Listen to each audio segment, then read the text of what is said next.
Have you ever stopped to think about the invisible agreements that hold our societies together? The unwritten rules about how we're supposed to live and what we really owe each other. Well, that big idea is usually called the social contract. But what if that idea is incomplete? Today, we're going to dive into a really powerful evolution of that concept, the social deal. And this question, it goes so much deeper than just, paying taxes or following the law.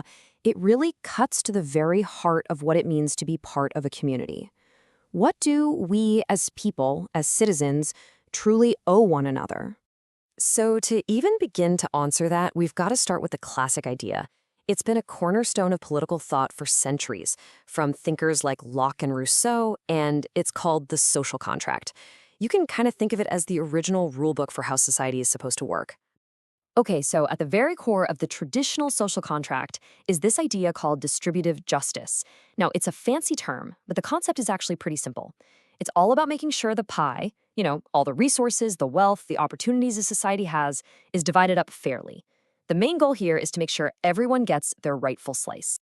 But here's where a crack starts to show up in that foundation. Is a society really just about who gets what? Or is it possible we've been missing a huge piece of the puzzle this whole time? Let's really chew on that for a second. If everyone gets what is technically a fair share of the resources, of all the stuff, does that automatically create a strong, connected, and unified community? Is that really all it takes? And the answer seems to be nope. The classic contract often completely misses the relational element. See, it focuses on what we have, but it tends to overlook how we treat each other. The day-to-day experiences of respect, of dignity, of feeling like you belong. That's the real glue holding us all together. And this is exactly where we need a new blueprint for society. One that builds on that old contract, but adds this missing human dimension. And that's what we call the social deal. So think of the social deal as a major upgrade. It absolutely keeps the idea of fair distribution. That's still important, but it adds this vital new layer, relational justice. This isn't about what we get, it's about how we relate to each other. It's a focus on mutual respect, on fairness in our interactions, and on making sure every single person feels like they truly, genuinely belong. This comparison really gets right to the heart of the shift in thinking. The old social contract, it was pretty transactional. It focused on material justice, and its driving question was basically, what do I get out of this? But the social deal? It's communal. It's focused on relational justice, and it asks a much, much more powerful question. Do I belong? That is a fundamental, game-changing shift in perspective. And look, this isn't just some philosophical debate. This distinction has incredibly high stakes. In fact, it gets put to the ultimate test when a society asks its citizens for the greatest sacrifice of all. This quote just nails why this matters so much. I mean, think about it. Why would someone feel loyal to a society that they feel doesn't respect them?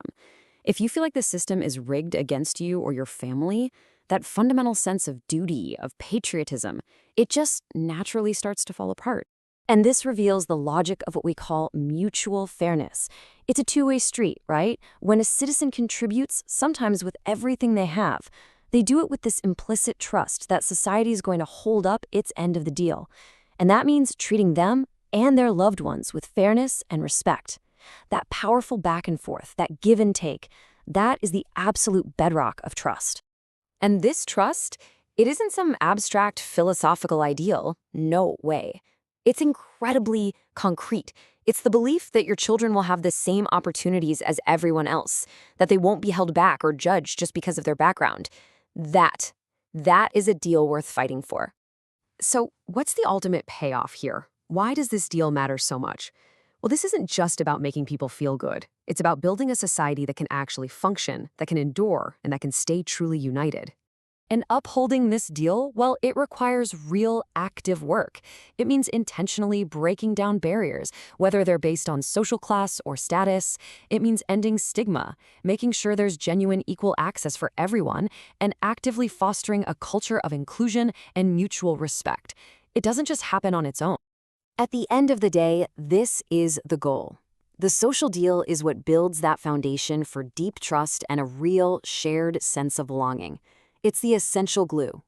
Without that glue, we're really just a collection of individuals who happen to live near each other. But with it, We become a true community, a unified society. And that leaves us with one last, really important question to think about. I want you to look around at our own communities, our own nations. Are we truly upholding our end of the deal for everyone